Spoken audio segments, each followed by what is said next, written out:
Comme vous le savez sûrement, vu qu'on est en fin août, c'est bientôt la rentrée des classes. Une période qui est assez déprimante, je vous l'accorde, moi aussi, je déteste ça.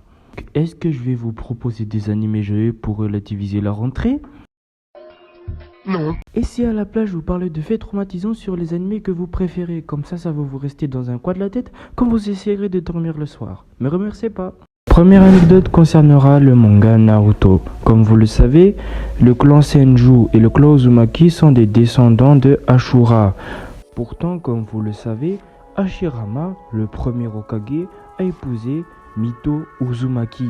Donc en quelque sorte, Hashirama s'est tapé sa cousine. Ok, cousine éloignée, certes, mais quand même sa cousine. Wow. Passons à du Evangelion. Comme vous le savez dans l'histoire, Shinji Ikari a 14 ans et il vit chez une adulte qui se nomme Misato. Elle en possède 26. Tout au long de l'anime Evangelion, ils vont avoir une relation un peu comme maître torturé et élève peureux. Shinji va apprendre à être plus courageux et prendre des décisions importantes au contact de Misato qui est une adulte responsable, et Misato quant à elle va s'adoucir avec Shinji qui est un peu fragile. Tout allait bien dans le meilleur des mondes et c'était même plutôt touchant, mais là arriva le film The End of Evangelion. On se met un extrait.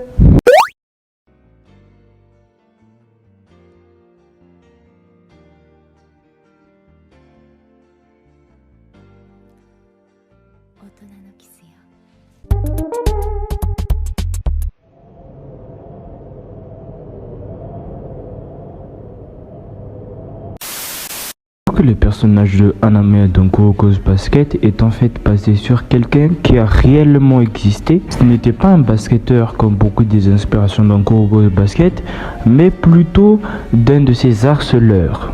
En effet, Hirofumi Watanabe est un sacré enculé car il a fait plein de choses pour nuire à l'auteur. Que ce soit accuser l'auteur d'avoir amené un liquide sentant le soufre qui pourrait tuer des gens dans son université, ou alors même envoyer des menaces à la chaîne de télévision qui diffusait justement l'anime de Kuroko's Basket. Bon, je vais pas tout citer ici parce que le mec c'est un taré, mais il y a un confrère de la communauté manga animé qui en a déjà parlé. Donc évidemment je vais vous mettre la source en description parce que c'était du bon boulot. On va pas s'attarder plus que ça parce qu'on va finalement passer à la dernière anecdote sur un manga que vous aimez bien en plus.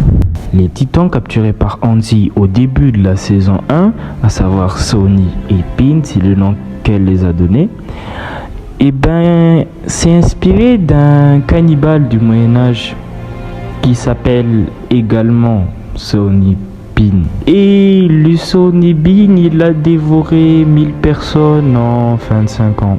Bon, j'avoue, le dernier, il était un chouïa un peu flippant, mais bon. En tout cas, c'est la fin de cette vidéo. Donc, déjà, si vous voulez liker, faites-le, hein, abonnez-vous à la chaîne. Et n'hésitez pas à me proposer des animés en commentaire si vous voulez que je les analyse en vidéo. Donc, sur ce, je vous dis à la prochaine et...